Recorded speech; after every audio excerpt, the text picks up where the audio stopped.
चलिए, big market voices में कमाने वाले सेक्टर शेयर्स पर बातचीत करने के लिए complete circle stellar wealth PMS के इक्विटी एडवाइजर गौतम बैद जुड़ गए हैं।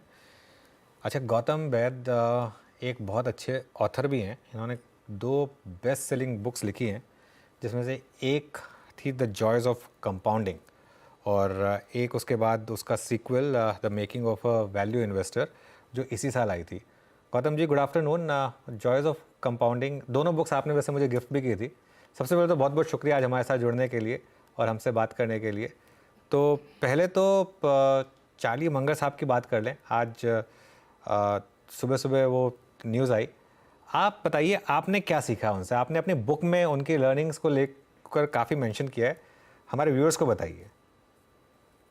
अनुज जी, मेरी पहली किताब द जॉयज ऑफ कंपाउंडिंग का सबसे पहला वाक्य, सबसे पहला कोट चार्ली मंगर जी का ही था, जो ऐसे जाता है that the best thing a human being can do is to help another human being no more. So हम सबको ये लाइफ लेसन एम्ब्रेस करना चाहिए। ये attitude of helping others unconditionally अगर हम एम्ब्रेस कर लें, सो फिर क्या होता है, ओवर डेकेड्स हमारा गुडविल बहुत बड़े तरह से कंपाउंड करता है, and that is the true definition of a really fulfilling and meaningful life. So मेरे ख्याल से इन्वेस्टिंग के बाहर भी चार्ली मंगर जी ने हमें बहुत सारे अच्छे जिंदगी के लेसन सिखाए हैं। सो मैं उनका बहुत आभारी हूँ, and I really pray his soul rests in peace in the heavenly abode above. बिल्कुल। तो ये तो मेरा भी एक जो आज सुबह मैंने एक कोट लिया था, वो नॉन मार्केट रिलेटेड ही था।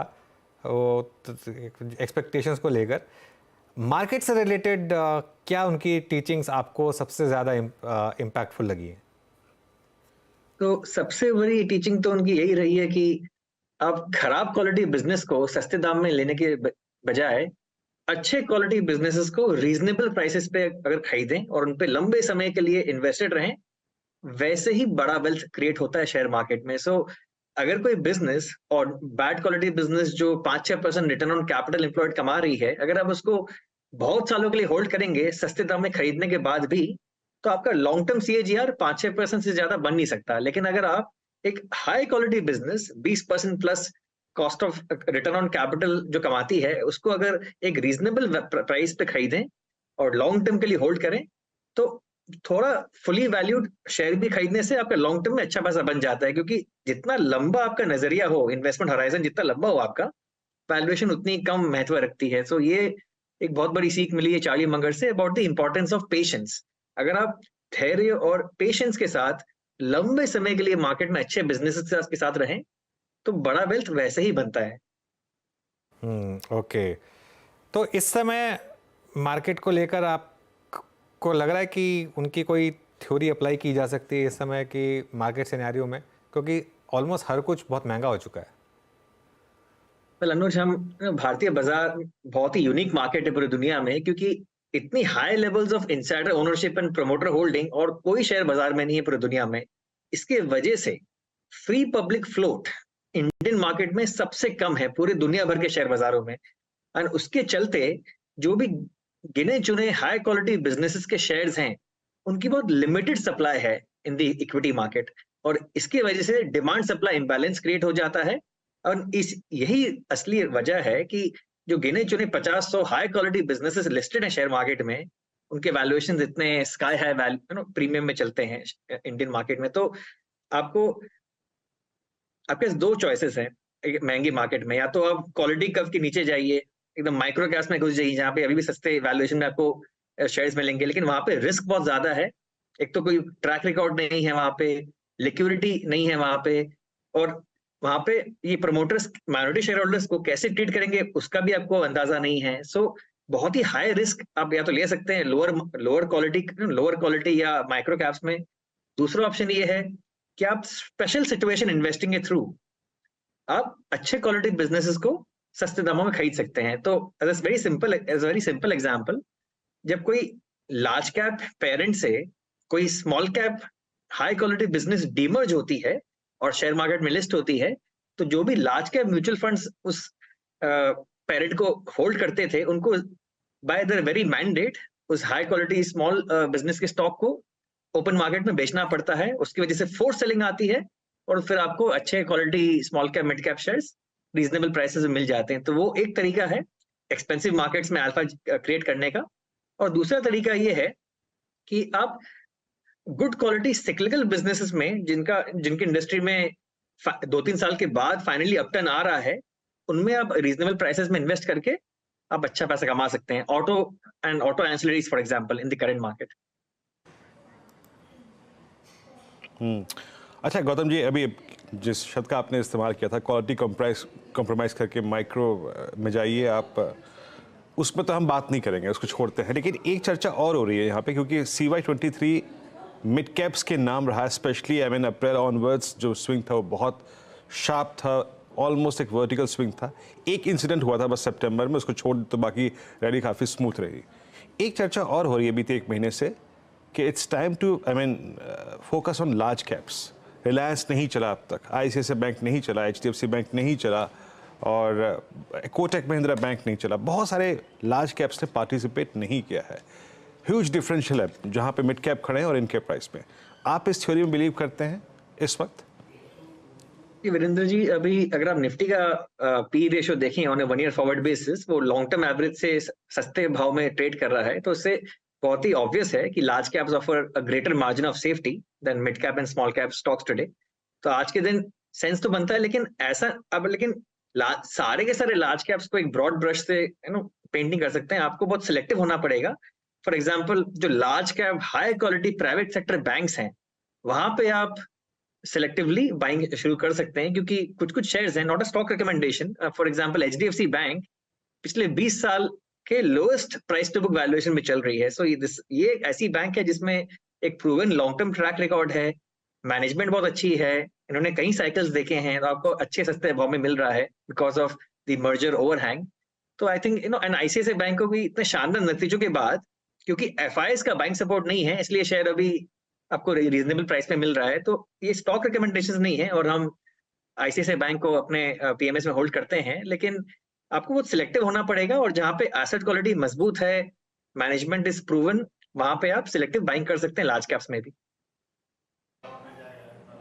ओके अच्छा गौतम जी, एक और चीज़, इन क्वार्टरली अर्निंग्स के बाद वो ऐसा स्पेस जो कि आपको सबसे ज़्यादा इम्प्रेस करके गया हो, वो सेक्टर जहाँ पे आप काफ़ी अपने व्यू में आपके चेंज आया हो, या फिर आप बहुत इम्प्रेस हुए हो, कोई खास space in correlation to their price movement? जैसे फॉर इंस्टेंस इस बार डायग्नोस्टिक स्पेस की अर्निंग्स अच्छी थी, वो स्टॉक्स चले भी। केमिकल्स की अर्निंग्स अभी भी ख़राब है, लेकिन स्टॉक्स में हल्का सा मूव आ रहा है। कोई ऐसा कॉन्ट्राबैट है आपके जहन में आता हुआ इस अर्निंग सीजन के बाद? मेरे ख्याल से अगर आप होम टेक्सटाइल कंपनीज के मैनेजमेंट के कमेंट्री को सुने, उनके कॉन्फ्रेंस कॉल्स में बहुत ही बुलिश कमेंट्री आई है बहुत दिनों के बाद। जो डीस्टॉकिंग चल रही थी वेस्टर्न वर्ल्ड में, वो अब खत्म हो चुकी है, और अब रीस्टॉकिंग का साइकिल फ्रेश शुरू हो रहा है। So home textile exporters is one space जहाँ पे आप डेफिनेटली देख सकते हैं, वैल्यूएशंस भी काफी रीजनेबल हैं, और वहाँ पे कुछ गिने चुने नाम है, जो कुछ गिने चुने बिजनेसेस हैं जिनकी बैलेंस शीट बहुत मजबूत है, एसेट लाइट बिजनेस मॉडल है, और उनकी मैनेजमेंट ने भी अपना गाइडेंस को रिवाइज अपवर्ड किया है। तो वो सिलेक्ट क्षेत्रों में आपको डेफिनेटली ध्यान देना चाहिए। ओके अच्छा गौतम जी, इस समय इंडियन मार्केट में आपके हिसाब से क्या बड़े रिस्क हैं? वैल्यूएशन वाइज शायद मिड कैप्स और स्मॉल कैप में भले रिस्क हो, लेकिन लार्ज कैप में अभी भी कंफर्ट है, लेकिन ओवरऑल मार्केट रिस्क इस समय क्या ग्लोबली रहेगा या फिर डोमेस्टिकली कोई रिस्क है मार्केट में?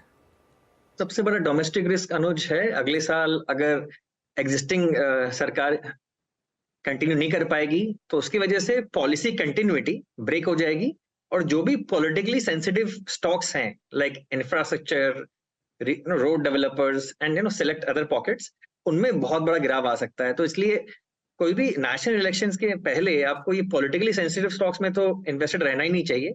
इसके बारे में मैंने अपनी नई किताब में जिक्र भी किया है कि ऐसे ही इन्वेस्टिंग इतना चैलेंजिंग एक्टिविटी है ओवर द लॉन्ग रन। अब उसको और कॉम्प्लिकेट मत कीजिए by investing in government facing businesses. तो B2G बिजनेसेस को जितना आप अवॉइड करें अभी, उतना आई थिंक ज्यादा सेफ रहेगा आपके लिए, at least for the next 6 months। Once the clarity comes post the election mandate, उसके बाद आप इवैल्यूएट कर सकते हैं।